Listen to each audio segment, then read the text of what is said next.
What's going on, everyone? I'm just a typical, average American here today to react to some pretty disturbing news, actually.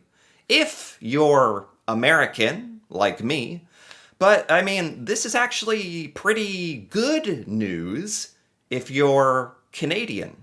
So today, I want to check out this video by AutoEdge, and it's called Seven Nations Ditch the United States for Canada after the Trump tariffs. U.S. jobs and manufacturing are collapsing.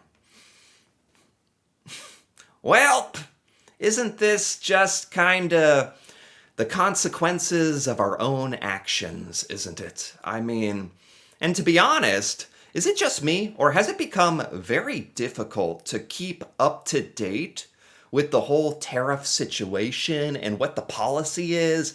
I'm American. We're the ones doing this, and I can't even stay on top of this stuff. It was like, first it was like 25% on Canada and Mexico. Then it was like, no, how about we pause it? Let's make it 10%. No. Aluminum and steel. Yeah, there we go. Nah, tariffs on everybody, everyone in the world. And it's like, no. Let's pause that for 3 months. That sounds good. You know what? How about just China? Let's tariff China. No. Let's pause that. Automobiles. Yeah, it's like, I don't even know anymore. I don't even know what's going on anymore. But regardless, this has clearly had a big effect on nations around the world not wanting to do business with America. And honestly, after Canada has gotten so trolled and disrespected by America, Canada might actually get the last laugh with all this stuff, according to this video. So let's take a look here. What if, in a single morning, your entire livelihood vanished? Not from a flood or fire, not from war or a viral collapse, but from a single policy announcement, a new tariff, a number, a law, no sirens, no advance notice, just silence. Orders dry up, warehouses go dark. Yeah, seriously. That was crazy. They're talking about like Liberation Day. I don't know if everyone knows that's what Trump called it when he had the big sign. He's like, it's Liberation Day. And in America, a lot of us were joking. It's like, no, it's Liquidation Day. All your assets and investments and money is getting liquidated. It's vanishing. No, it is Liberation Day. We've been liberated from our money, our savings, and the cost of goods. Anyway, enough with the jokes. Yeah, that was... A lot of people in America have already like forgotten how crazy that was. The tariffs on like every country in the world and the percents, which were insane, like 30%, 40%, 50% on random countries. That was put on pause for 3 months. That's ending. That pause is ending in like less than a month, I want to say. So I don't even know what's going to happen there. But yeah, that, especially if you own like a business, I think, in America, you don't forget any of this, because the tariffs really, they don't just affect the cost of goods and stuff, but a lot of businesses are suffering in the United States. I think just recently in America, inflation numbers came in, and inflation is actually not that bad in America. It came in kind of cool. The number was lower than expectations, which honestly, all that means is like businesses, with all the tariffs and the extra charges, businesses are absorbing that cost in America. The businesses are not passing down a lot of the cost to the consumers. Businesses are not raising prices. So mostly because Americans can't afford to pay higher prices. So it's funny how all this works out. So that's not a good thing, by the way. If businesses are just making lower margins on everything by absorbing the tariff costs, because Americans can't even afford higher priced goods, that means businesses are going to make less money in America, and that's going to raise unemployment in America. So no matter how you cut it, it's just bad.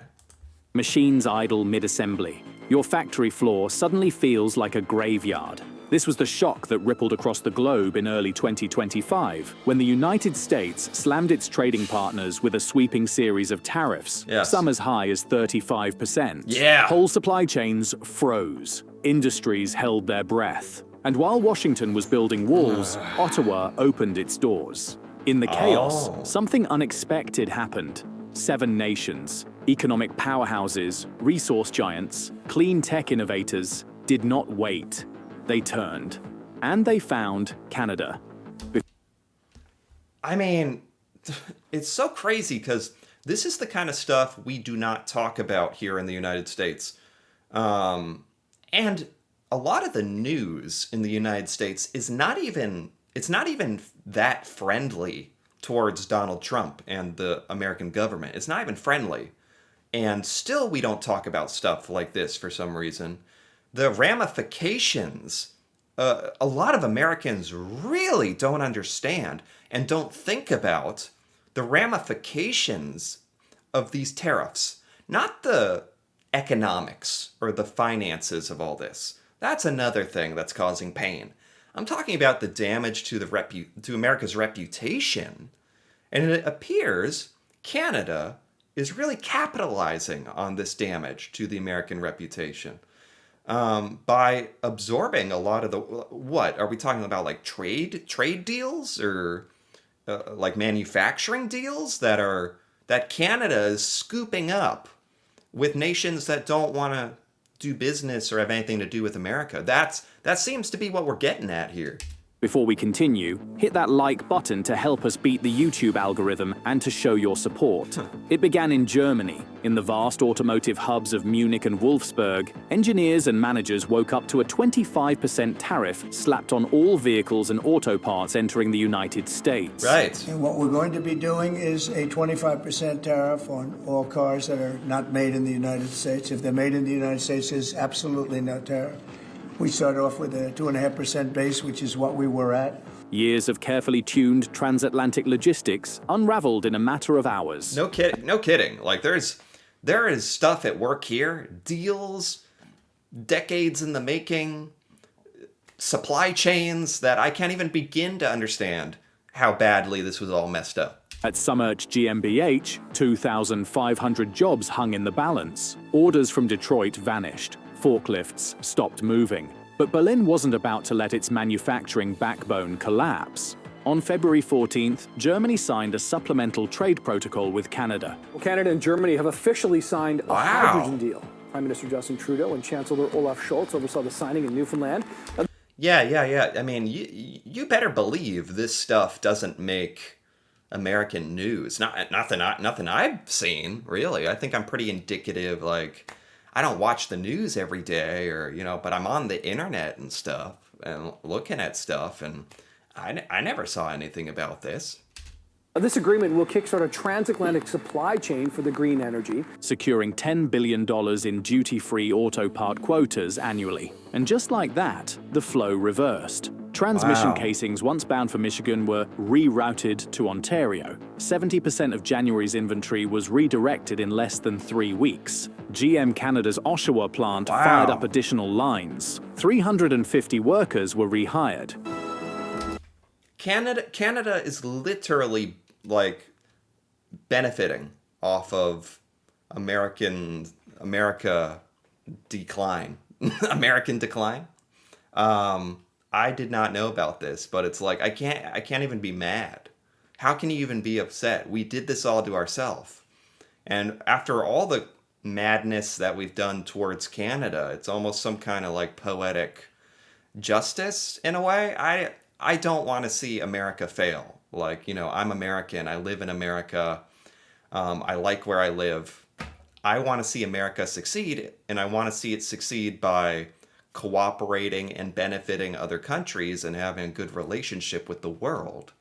But with that being said, is this some kind of like weird poetic justice that Canada is now benefiting off of America's pain?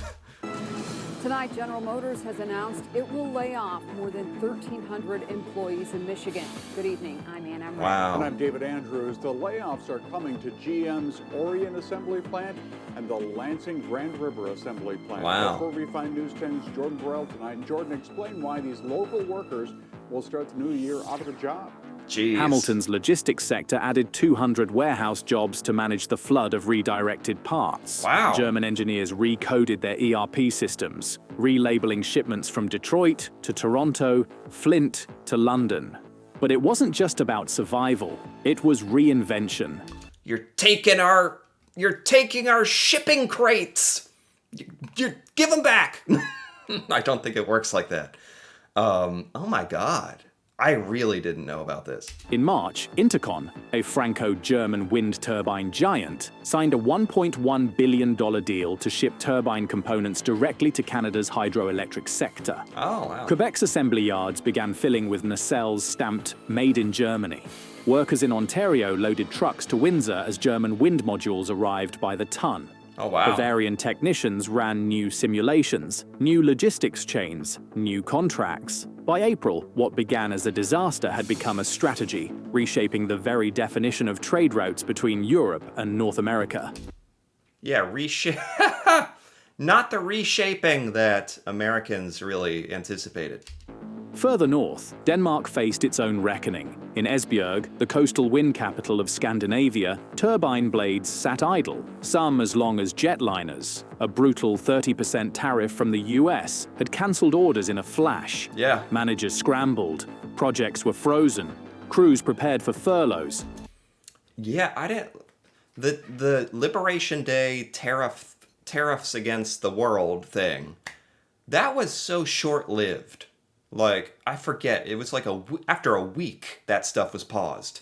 But within that small time frame, it sounds like a lot of countries took our threat at face value, as you should, and renegotiated a lot of trade deals just in that short amount of time. Because I don't think we have a 30% tariff on Denmark currently. That was a threat. That was like a couple of days, but who can blame these countries for taking those threats at face value and organizing these new deals? And it's with Canada. But then came Canada. By April 1st, a green technology pact worth $1.5 billion was finalized. Denmark rerouted its entire renewable energy export network to Canada. Turbine blades bound for Arizona were redirected to Nova Scotia. Solar modules meant for Florida went instead to Saskatchewan. That No same kidding. week, 150 Danish engineers boarded flights to Halifax and Regina. In industrial parks across Nova Scotia, 200 local workers were trained to install and maintain imported turbine equipment. Wow. In Saskatchewan, logistics centers doubled shifts to keep up. Back in Aalborg, Canada can't even keep up with all the business that's coming in. This is, wow. I think a lot more Americans need to watch stuff like this and understand what's happening. Because, like I keep saying, I truly do believe a lot of Americans have literally no idea this kind of stuff is happening to our country. CNC machines were reprogrammed. Quality checks were adjusted for Canadian grid specs. Solar PV panels began shipping directly into Toronto. In a single month, wind turbine exports to Canada jumped 65%. Wow. For Denmark, it meant 900 jobs retained. For Canada, it meant 1,100 brand new ones. Wow. The pivot wasn't just economic, it was electric. Thousands of miles away in South Korea, the silence inside Ulsan's battery gigafactories was deafening. A 20% US tariff had severed their ties to California. Pallets of lithium-ion modules stood still. Managers stared at spreadsheets packed with red ink. But Seoul didn't pause. It redirected. Of course. On March 20th, LG Chem and Samsung SDI inked a $1.7 billion deal with Northvolt Canada. 500,000 battery modules were assigned new destinations. Oh my God, these are huge deals. huge trade deals, and many of them. I'm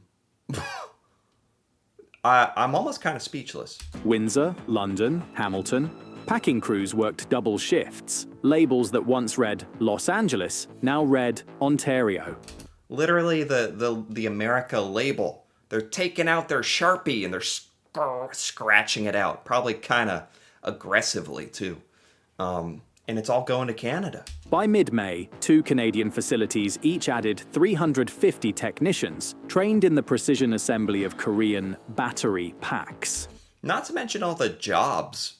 These are jobs that could have been American jobs that are just literally becoming Canadian jobs. In South Korea, 3,000 jobs were protected. Ulsan kept its lights on, and the global electric vehicle race, once reliant on US integration, was now plugging directly into Canada's growing EV supply chain. And how can you even blame them?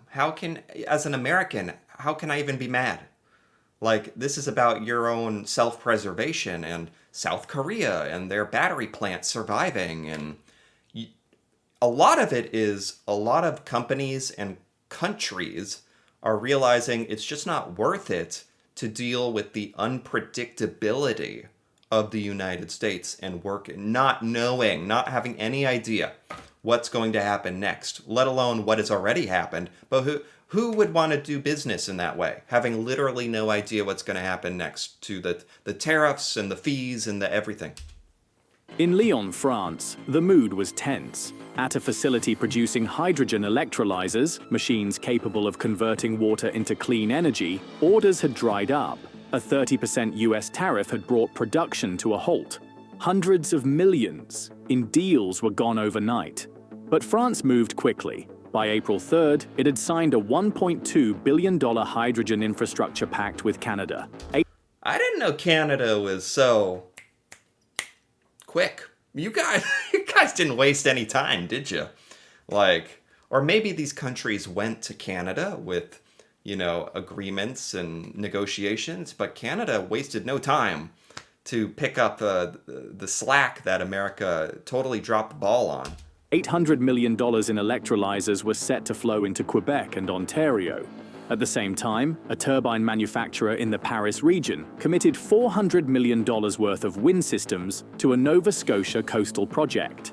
In the weeks that followed, 250 French engineers flew to Montreal and Toronto. Factory acceptance tests were held in collaboration with Canadian energy firms. Meanwhile, 180 Canadian workers enrolled in fast-track training at the Université de Montréal, mastering French energy assembly protocols. The partnership preserved 1,000 French jobs. It created 850 in Canada. But in Lyon, some... Incredible. All these jobs and trade and people going to school for jobs opening in Canada because of all this. Welding stations did go dark. One supplier laid off 150 staff after shifting contracts to Canada. A new order had emerged, rewarding agility, punishing inflexibility. Half a world away in Australia's Pilbara, iron ore trains screamed through red deserts toward Australia? Australia too? the coast, only to hit a wall. A sudden 30% US tariff on raw minerals stunned the export sector. I didn't even know we were going after Australia. Shipments stalled. Mines went quiet. But Australia was already drafting its exit plan. By April 20th, the Northern Stars Initiative was signed, a $3.5 billion minerals pact with Canada. Trains that once dumped ore into ships bound for California now pointed toward Vancouver and Thunder Bay. Canadian ports added 400 workers. Ontario steel mills upgraded blast furnaces to process higher-grade Australian ore, boosting output. I'm just thinking about all this money flowing out of America straight into Canada. This is so... And I'm sure Canadians are getting you're getting a big hoot out of all this. This is crazy to me. Not crazy in the sense that I don't understand what's happening, or that it's not crazy like irrational. This makes all the sense in the world. It's just crazy that we allowed this to happen to ourselves. We did this to ourselves. By 18% by mid-May. Australia's lithium sector followed fast. A joint venture with a Canadian electric bus maker rerouted battery-grade lithium carbonate to Welland, Ontario. 2,100 Australian mining jobs were saved. Wow, good. Smaller contractors took hits, but the core survived. What mattered most was the signal. Even base commodities could be rerouted, repackaged, and reforged in new partnerships. In Mexico, So, a lot of countries around the world, in the face of these tariff threats, have renegotiated and reconfigured a lot of these manufacturing deals. That's what I'm getting from this. And seeing it all laid out in a list like this, one after another, it just so clearly lays out the damage that's been done to America. tariff came like an earthquake. A crushing 35% hike on auto components severed access to American assembly lines. Plants in Ciudad Juarez, Baja, Monterrey braced for collapse. But within weeks, Mexico and Canada announced the Triple North Corridor Alliance, $8.2 billion in parts. Suspension systems, ECUs, wiring harnesses were rerouted. You know, from all the financial damage that's been caused by America onto Canada, you guys must be making up some of this damage with all these crazy good deals you got going on now. Ontario's auto centres exploded with activity. Brampton's logistics hubs expanded. Windsor's factories ran night shifts. Mexican suppliers avoided collapse by pivoting north. Packing centres in Baja California kept workers on payroll by rerouting volume to Canada. By May, bilateral investment between Mexico and Canada exceeded $20 billion. Wow. The attempt You know, I could have thought, like, it's reasonable to me that a lot of countries have renegotiated deals so that they're not relying on America anymore so much. I just didn't realize so much of it was reconfigured towards Canada. Like, Canada literally replaced America. to isolate Mexico had, in practice, deepened its trade ties with Canada, and it proved a powerful lesson. Weaponized tariffs do not break partnerships, they redirect them. Then, finally, came Brazil. On March 1st, ranchers in Mato Grosso received the news. A 25% tariff had killed access to the US market. Beef, soy, ethanol, worth billions, had nowhere to go. The fear was immediate. Some projected a 30% revenue collapse. Others feared a mass wave of layoffs. But on March 28th, Also, this is like a lot of Americans, and I'm guilty of this as well. Those tariff percents, those aren't just numbers on a chart. Yes, Trump had the chart. It's not just numbers on a chart, just figures and stats.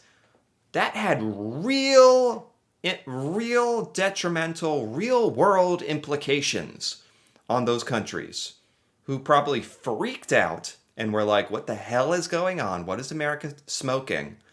And we're redoing all these deals, and we're reducing our reliance on America. A lot of Americans just looked at the chart and were like, oh, that's kind of crazy. All right, well, that's just Trump being Trump again. Well, and he paused it. Okay, he paused the tariffs. No harm done. No harm done. No, harm has been done. Harm has been done to America. I think a lot of us don't know that. Brazil struck back.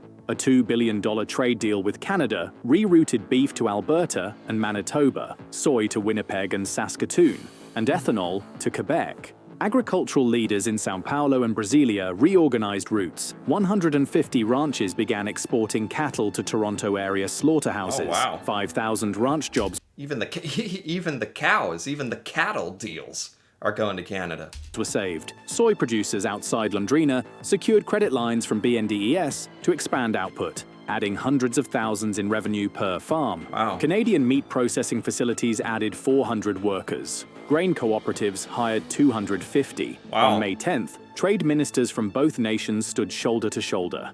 Brazil had not just salvaged its economy, it had redrawn its map. Yeah, and it sounds like Canada's relationship with a lot of countries around the world is at like an all-time high. Canada is having a great relationship with the rest of the world, while America's reputation and our relationship with countries around the world is like at all-time low, like terrible. Before we continue, hit that subscribe button to show your support to the channel. From German crankshafts bound for Ontario to Brazilian cattle trucked to the prairies, from wind turbines arriving in Halifax to lithium modules powering Toronto, this was not a trade shuffle. This was a global migration. Yeah. The US believed tariffs would bring manufacturing back. Instead, they exported trust. And Canada was ready. While Washington drew lines, Ottawa offered lifelines. While American plants went quiet, Canadian ports lit up. While US suppliers scrambled, Canadian companies expanded shifts, hired fast, and built new alliances. This isn't just about economics. It's about identity, about who shows up when the rules change, and about what happens when the world's most trusted trading partners decide to find new ground. If you found this video insightful... Oh my God. This actually, like, depressed me a little bit, like, as an American. Seeing it all spelled out like this, but it's good. You gotta have that. You can't live with your head under a rock. You literally can't in America. The healthcare is far too expensive. You shouldn't do that. But you can't be ignorant. And I think more Americans need to know about this kind of stuff that's going on. And the damage to America, our reputation, our trade, this was all the tariffs. The tariff thing was supposed to be so great for America. That was the pitch. It has been quite literally the opposite. And I knew that, but I didn't know about how bad it was. And Canada, kudos to you guys. You guys see an opportunity, and you're taking advantage. And why the heck wouldn't you? So good for you guys. I'm glad Canada is like seemingly doing quite well with a lot of this stuff. And it was good for me to stay, I'm happy to be informed about a lot of this, even though it was really bad news for America. I did enjoy learning about this. So anyway, if you enjoyed this as well, feel free to give this video a like or leave a comment with your thoughts about all these nations dropping America and going to Canada and all this tariff craziness going on, any of that. That'd be cool to hear about, especially from Canadians out there. And if you're interested in more videos like this, me reacting to Canada and learning about Canadian culture, seeing Canadian things I've never seen before, feel free to subscribe for more.